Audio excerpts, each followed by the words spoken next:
Hello friends.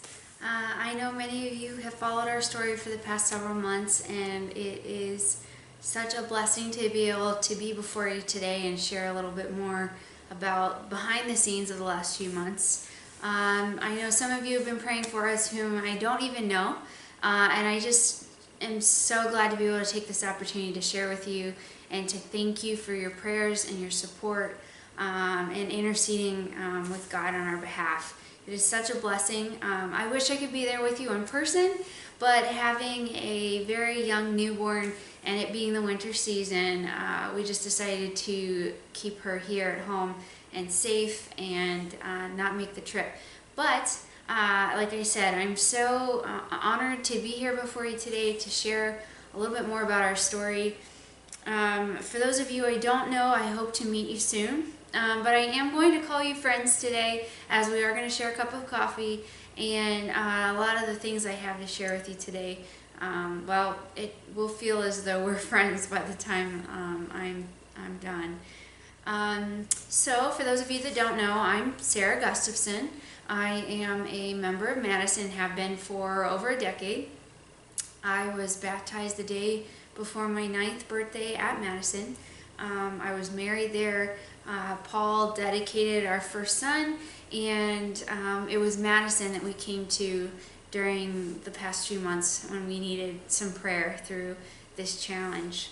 My parents, Michael and Nina Eigenreiter, still attend Madison, and I've always considered Madison to be my home base, my home church.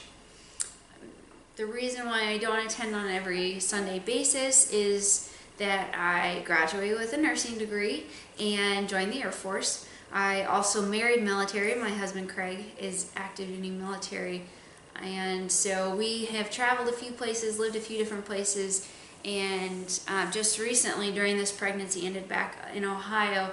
However, we live just outside of Cincinnati, between Dayton and Cincinnati. I tell you all of that because that explains why our story, my story, starts outside of Boston, Massachusetts. In 1 Corinthians 16, Paul states to always be on your guard and stand firm in the faith. In 1 Corinthians 10, an earlier chapter, he says, if you think you're standing firm, be careful. Always be on your guard. And I say that because our story starts on a day you wouldn't expect things to go wrong. You wouldn't expect to be on your knees. You wouldn't expect the devil to be prowling, as they say in 1 Peter 5:8. You would not assume that a day that's meant to be celebration would end up on your knees, crying and barely breathing before God. And I know that sounds pretty dramatic, but that day was for us. It was 4 weeks in, and I knew I was pregnant. I didn't need a test. I had been pregnant before, and I decided to wait quite a while, 2 whole weeks, before I took an official test and before I told my husband. Mainly because our first son, our first child that was born, the delivery was a little bit rough, and that was a little traumatic for me. Thankfully, we all turned out fine, but there were several weeks and months of recovery that needed to happen, and it was a struggle, definitely, for me. Craig and I both knew we wanted another child, but I would have been perfectly okay not birthing her myself. And so anytime I thought about being pregnant, I was instantly nervous and broke out in a cold sweat. Nevertheless, when I told my husband and a few friends, they all assured me, you live in Boston, you have amazing health care, some of the best in the world, if not just in the U.S., and I trusted that. I trusted them and decided to turn it over to God and just really ask Him to carry us through. I remember being on the phone with the OB office, looking at my calendar and thinking, this is amazing. We'll be able to celebrate Clark's birthday. He was turning 3. We'll be able to celebrate his birthday, and we can tell him, whether to expect a little brother or a little sister coming in the next few months. And so I thought, this is perfect. My mom and dad will be in town. Craig will be home from work and this will just be great. We'll just have a big day of celebration. And so the day came, my parents stayed home with Clark. I scheduled it nice and early so he could be home before he even woke up. And we're sitting in the ultrasound's office, and being a nurse, I knew pretty much right away that we were looking at our little girl on the screen. And I just remember, was just so excited. I remember being just so excited until I noticed that the ultrasound tech got a little hesitant, a little not so sure. And as the appointment finished up, she sent us up to the OB office just to check in. Now, I knew this wasn't normal. I had ultrasounds before, and it's not often that you immediately go see the doctor. Usually they send your results in days or weeks later for your next appointment. But moments later, we found ourselves talking to one of the clinic nurses, and she quickly explained that they'd seen something that didn't look right and could potentially be a neural tube defect, but they were going to send us downtown, and she'd already gotten on the phone with a specialist to do that. And I remember knowing what this could mean. I knew it could mean that there could be something as minor as just a little dimple on our baby's back when she was born, or something as significant as there not be an appropriate development or growth of her brain. And I looked over at my husband, and I could see he was confused and sad, but he didn't know exactly what this meant.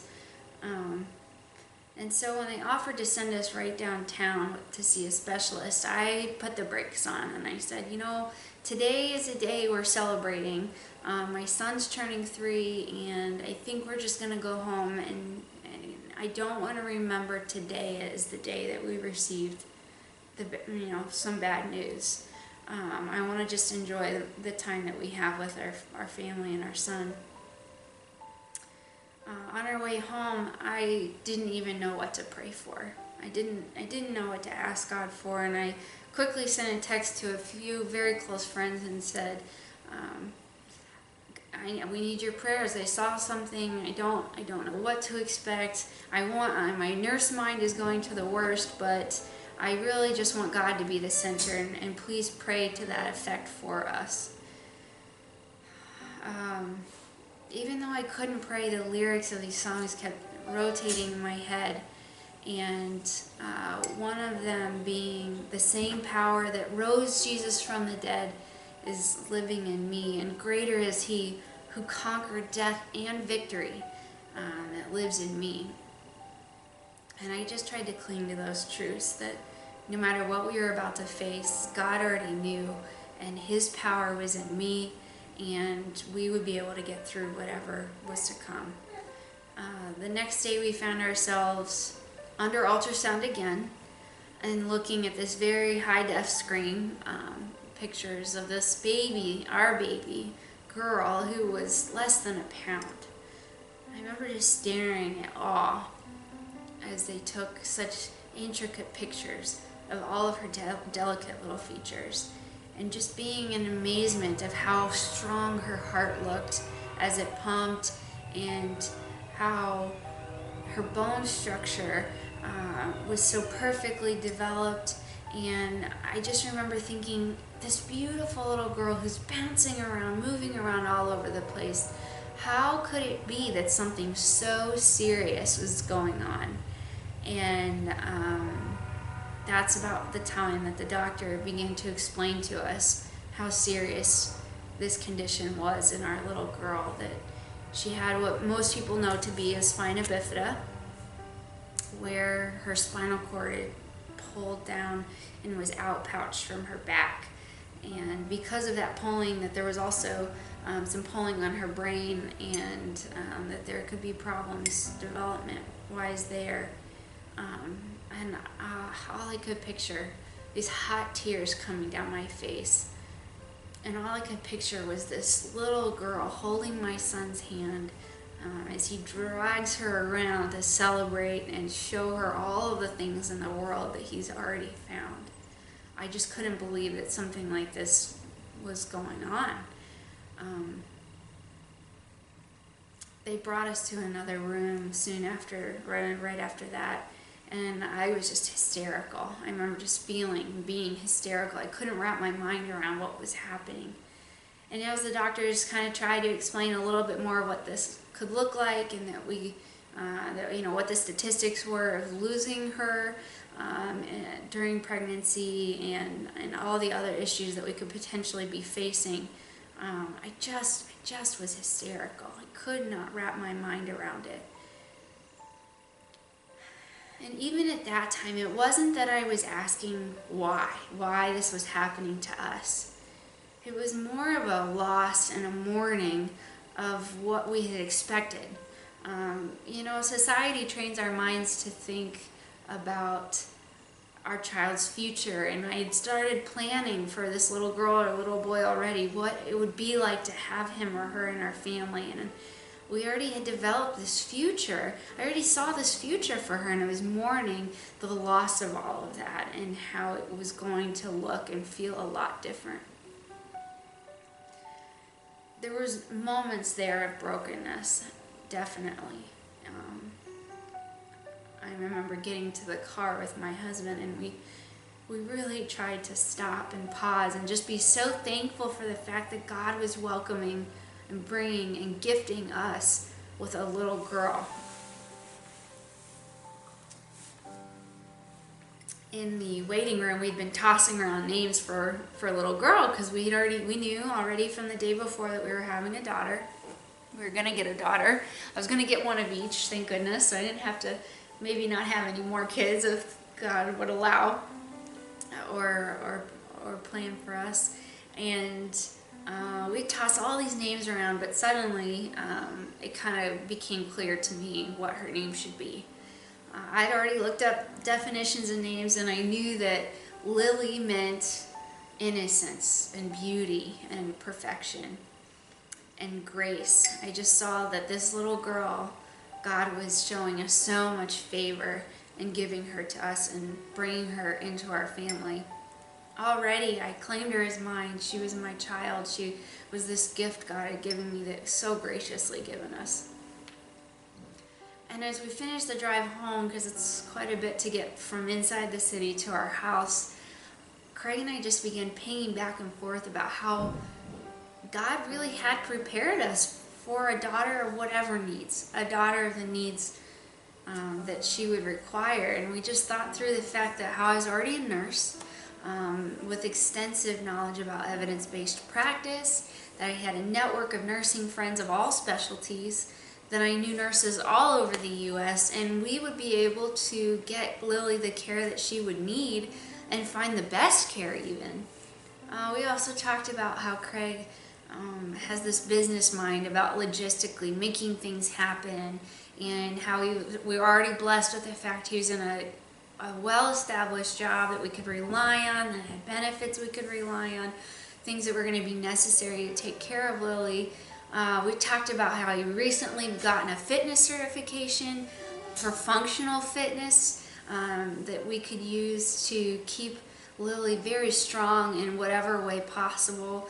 And we'd also talked about how over the last 2 years we had changed our diets to be healthier, to eat better, and how that would be a really great thing for a daughter who could potentially suffer lower extremity mobility issues, who would have potentially some intestinal concerns. We really just felt like God had provided, and he had a plan for bringing Lily into our life well before we thought of or knew that she was going to exist. Now, that's not to say that there weren't a lot of hard days. There weren't a lot of hard times. The nights were hard.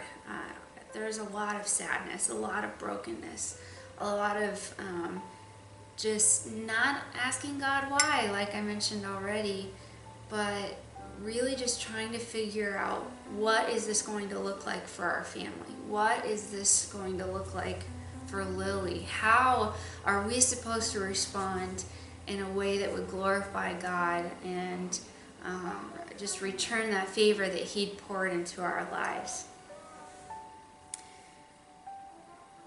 I remember poring over my Bible trying to find answers to those questions. And I came across Ephesians 6, where it talks about the armor of God. And I thought, yes, that's what I need. Going through all these appointments and hearing all of these diagnoses and these problems and these concerns that the doctors have, and just that up and down, I needed some armor. I needed something to take this on. And so I took Ephesians 6 and I reworked it to have a prayer to God. And I repeated it many times, and I said, in this moment, I choose to stand firm. I am putting on the tool belt of truth. I take pride in the fact that His righteousness lives through me. My feet are ready to make peace. I am steady, and I will hold on to my faith given to protect me. My thoughts are guided in light of His salvation that only He can provide, and I will act on behalf of the Holy Spirit. I just prayed that again over and over again, and I asked my friends to pray for us to that end as well. Basically every response we would have at every appointment and every question we would receive, that we would respond in light of His salvation and with respect to the fact that our God is sovereign and He prepared us for this moment. James 1:2-3 says, "Consider it pure joy when you face trials of many kinds, for the testing of your faith develops perseverance." And I truly remember sitting in one of the OB offices, still while we were in Boston, hearing from this obstetrician give us all the stats and how there was only a 1 in 1,500 chance this could happen to us, and with this and that, and 1 in 900, and he just was very wrapped up in the numbers and how, the likelihood of her even surviving, and he just saw no hope. He saw no future when he looked at us. And I remember thinking how sad I was for him, because I was filled with joy. I was overwhelmed with the fact that God had so perfectly placed us where we were for a reason, prepared us to go the route that we were about to go. And I had nothing to fear. I had nothing to fear. Our God was before us. He was behind us. He was with us, and He was in front of us. And as He discouraged us from pursuing our options, I just remember thinking, I have so much hope. I have so much to be thankful for. No matter the outcome, God will be glorified through us as long as we submit to Him. I'll say it again. It's not that we didn't have our hard days. It's not that there were not moments where I struggled not to cry, and the feeling, the emotions of where we were not a struggle. That's definitely not true. But anytime I would talk to a friend, or I would think about what we were to do next, I kept coming back to, if I'm wearing my armor of God, and if I'm knowing what I know of God's character, we can do this. We can move forward. We can do this. I specifically remember a Sunday where Craig and I were sitting in service. It was during communion time, and the band was playing "Good, Good Father" by Chris Tomlin. And the lyrics go, "You're a good, good Father. It's who you are. It's who I am. And we are loved by you." And I remember sitting there sobbing. And it wasn't that we didn't trust that He was good, but it was that we trusted so much that He was good, and His good was in us, that His love was in us, that we could come before Him with all of our emotions, with all of our feelings, with all of our doubt and our concern and our worry and our frustration and our unknowns, and we could feel that before Him and trust and know and rely that He is good, that He is sovereign. And He could handle no matter how we were feeling in the moment. That He was our rock, as it says in the Psalms. That He carries us, He put us on a rock. He gave us that firm foundation, and He would carry us all the way through. There was another Sunday that the pastor told us the story about a friend of his that had been diagnosed with ALS. And this was before we found out about Lily. But he's telling the story about his friend with ALS, how he documented and journaled his feelings. And a few days before he passed away, he actually wrote in his journal that had he been given the option to have ALS or not have it, that he would choose to have it all over again. And I remember just being blown away by that. I kind of even, in my skepticism and in my pride, I kind of laughed at that. Like, did he really know? How could he possibly think that? But he goes on to say in his journal that it's because of ALS he found God. It's because of ALS that his family found God. It's because of ALS that they realized that what the big picture looks like and where they fit into it.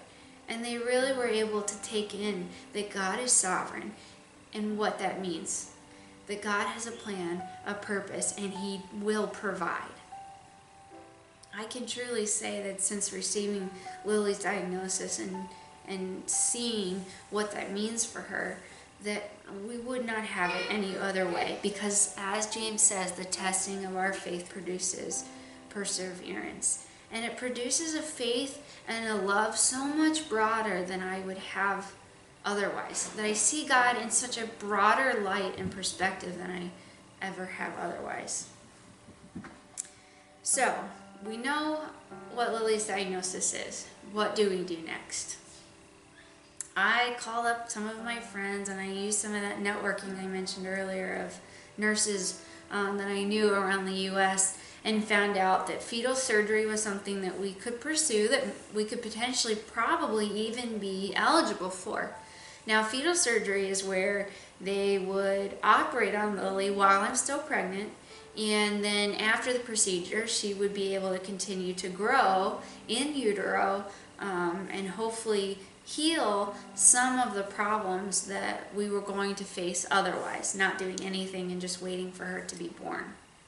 Fetal surgery also looks like the rest of the pregnancy on bed rest.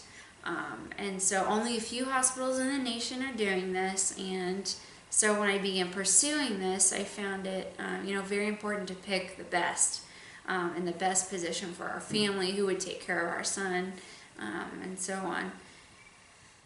So we went down that route. We prayerfully thought about it, considered it, and we decided, God is sovereign. He will continue to open doors if this is what the route we were supposed to go, and we are going to jump into this full speed ahead.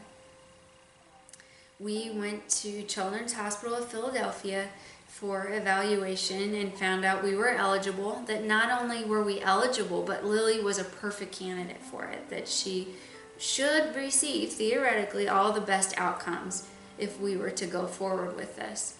We went ahead and were evaluated by Cincinnati Children's as well and found out we were eligible there too, which was definitely a better fit for us as far as who to care for our son and where to be on bed rest, and just kind of the future of how Lily would be cared for in the future and what was going to look like a good scenario for us, even long term.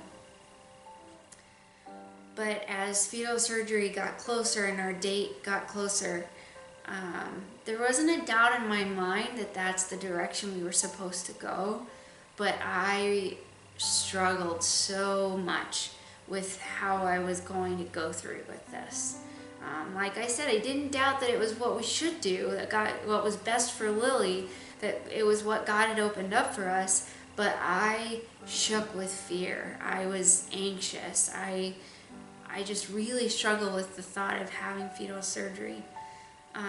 There again, There were moments where I would pore over my Bible trying to find some kind of comfort. I knew God was good. I knew He was sovereign, but how could I, as a mother, do any of this? I couldn't picture in what way I could handle this, in what scenario I would be able to handle this. And God very quickly brought to attention Sarah, the story of Sarah, and how she laughed when God told Abraham that Sarah would have his son and that he would be the father of nations. She laughed. I thought of Hannah, who was unable to conceive for so long and who was just drunken in her grief, unable to do anything. And then when she was gifted with a son, how just obedient she was to sacrifice that child over to God, how she really recognized that this child was not her own but was a gift from God. And I thought of Mary when she found out that she was going to be the mother to the child of God, and how she just shook with fear, but she responded in obedience. And God laid it out for me there, and in those ways.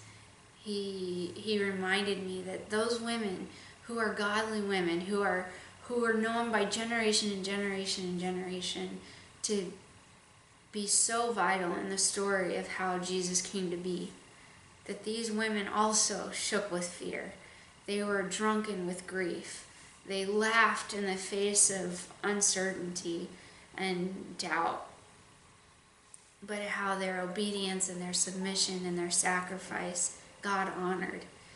And so I really tried to view fetal surgery as that for me, that this was my opportunity. God was asking me to get out of the boat, to trust Him to walk on water, and He would carry me through this, that He would carry our whole family through with this. So the day of fetal surgery came, and we went for pre-op, and we were there for ultrasound, and they were doing their last checks. I remember looking up at this screen and seeing how something had changed and how something didn't quite look so right, and there again, watching the ultrasound tech kind of get a little hesitant. And they sent us back out to the waiting room, and so quickly my thoughts fell. I became devastated at the potential thought that we could be losing our opportunity for fetal surgery, that something could be wrong and our eligibility could be taken away. And I remember being so anxious and so hurt and so frustrated with where we were. There again, not questioning why, but just so uncertain of how we were going to move forward and what I was supposed to do in response. I prayed my prayer through Ephesians 6 again. God, clothe me with the armor, your armor, to handle this situation, regardless of the emotions I was feeling at the time. And it wasn't but a few weeks later that we found out we weren't eligible for fetal surgery. And I can't tell you the despair that we felt, or I felt at that moment. That we knew fetal surgery was so good. We'd looked at all of the evidence and we'd seen that this procedure could help heal Lily's back, that she would have a shot at maybe being able to walk, that she would maybe not have any problems with this brain problem, this brain development issue that we were worrying about or had been told about, and that this was our answer. Fetal surgery was our answer, and we found hope in that. And to find out that no longer was an option, and our only option left was to sit and wait, essentially. We just were to sit and wait. Very literally, I spent the next 5 months on bed rest, because when we went in for pre-op that day, we actually found out that I was in preterm labor. And that even though the doctors tried for several days to stop labor and try to keep us on track for surgery, that was not going to be an option for us, because it would put Lily at too much risk of being born too early. Now, fetal surgery should be done between 24 and 25 weeks, so we still have quite a bit, almost half of the pregnancy left. And the doctors were they worked very hard to stop the labor. Labor did slow down. I continued to have contractions for many weeks, even on various medications. And every time we would go in, the doctors would give us another goal. Okay, we just want to make it to 29 weeks. Okay, we just want to make it to 32 weeks. But every single appointment, we had to sit there and wait to be told whether the news was good or the news was bad. There was so much anxiety for me in those days where all I could do was lay in bed and wait. Wait for her to grow, wait for the time to pass, wait for us to be due, wait for our housing situation to level back out. At the time, we decided I couldn't handle the trip back to Boston, but we'd also decided that Cincinnati was going to be where our family could best receive care for the long term, with long-term support here in Ohio. And so through all this, the rest of the pregnancy, I waited for, the house to be packed up and moved out, and we waited for Craig to get orders in the military to be able to live back here with us. And there was just a lot of waiting, a lot of anxiety in the waiting, and daily having to turn and look to God and say, what is the purpose of this? What would you ask of me? How am I supposed to respond? And how do we move forward? How do we live in light of your salvation, knowing that you are sovereign and you are handling this? A lot of hard days. I was admitted to the hospital 6 times throughout the rest of the pregnancy. My medications made me feel miserable. But miraculously, we were able to get to 39 weeks. It was the week before, so about 38 weeks, and we went in to sign consent forms for the C-section, and we were trying to set it up to have the C-section at Cincinnati Children's so that we could both be in the same hospital when she needed to go have surgery. So we signed all the forms and we made the plans, and went home just hoping and trusting that we could stay pregnant for just a few more days, because God is good and He's great and He had a plan for us. Lily decided to come just a day before her C-section date, and we rushed to the hospital, made it just in time, and she was born naturally. In a hurry. She was transported over to Cincinnati Children's within 12 hours of delivery. She had her surgery, like I said, within 12 hours of her delivery. She made it through her surgery very well. We were in the NICU for about 10 days, which is such a short amount of time compared to so many others in our position.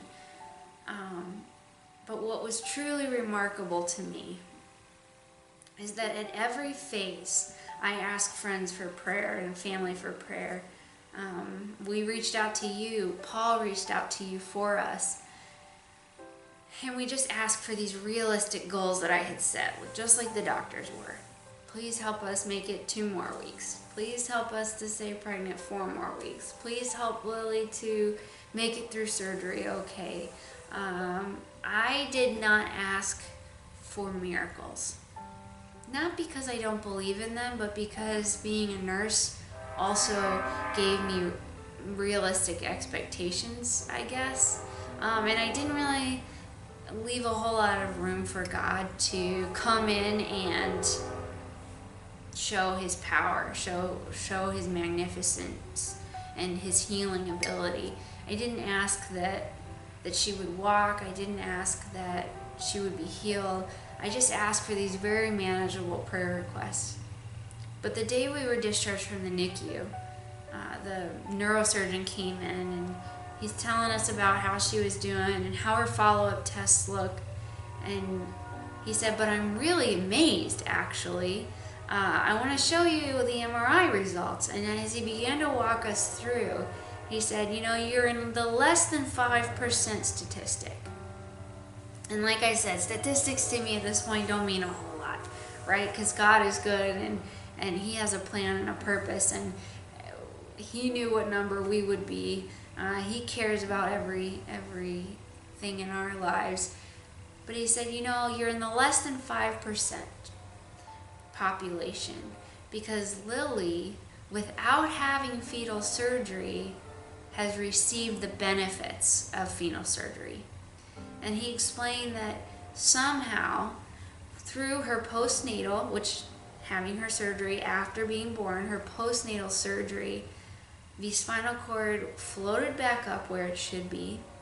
The defect in her brain resolved itself, and she doesn't need a shunt in her head. And he's just blown away at this point. He said, it's truly remarkable. I can't really believe what I'm seeing, but here it is. I see it, and it's happened. And tears streamed at that moment when God really showed his faithfulness to us. That even when we didn't ask, I didn't ask for miraculous healing. I didn't ask for him to do something miraculous, that he gave us that miracle anyway. He chose to show his power, show his mightiness by providing this outcome for Lily, for not only blessing us with this beautiful baby girl, for not only preparing us to be able to get her the best care she needed and to love her in every way she would need, but also show his ability by taking care of all of these other things that we were so concerned about, and why we wanted to have fetal surgery to begin with, that we could receive the benefits without going through with the surgery. I come back to Sarah and how she laughed when God told Abraham he would have a son through her. And I think about how Abraham was willing to take Isaac to the altar, and he was willing to say, God, if this is what you want. We were willing to go to fetal surgery if that's what God wanted. And even though it didn't happen, and even though God stopped Abraham, we still received the incredible gift of his faithfulness.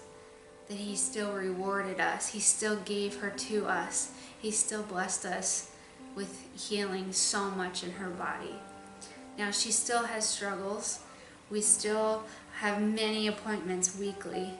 We still are learning what she needs and how we can care for her. And there are still days where we doubt what we should do and if we're qualified and how we can respond. But we never doubt. We never ask the reason why. Because we know God is good. He is sovereign, and he's prepared us to do this. He's been with us in our past. He's here with us in our present, and he will be with us in the future, no matter what Lily's future looks like, or my future, or Craig's future, or Clark's future. That he has been with us every step of the way. And so I hope you see that this story really isn't about my daughter who has spina bifida. It's not about a diagnosis. It's not about a struggle or a trial. This truly is about God being sovereign. This is truly about him having a plan and a purpose and how he has provided. So now I hope you can see, like in James 1, that the testing of your faith does produce perseverance, and it does strengthen our faith in ways we wouldn't get otherwise. That these trials show us pictures of God and give us a perspective of God that we wouldn't receive if we didn't have to go through things, that we didn't experience challenges. Because if you ask me all over again, would I want a child with spina bifida, I would tell you yes, every time, yes.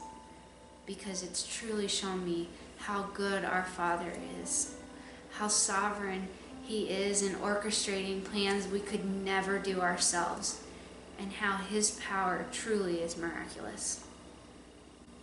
So thank you, friends, for listening to my story and sharing in some of this journey. I truly hope and pray that you have experienced God's goodness and His grace. Thank you so much for your prayers. They are always welcome and more than needed. We are so blessed by this community. So thank you so much. You all take care.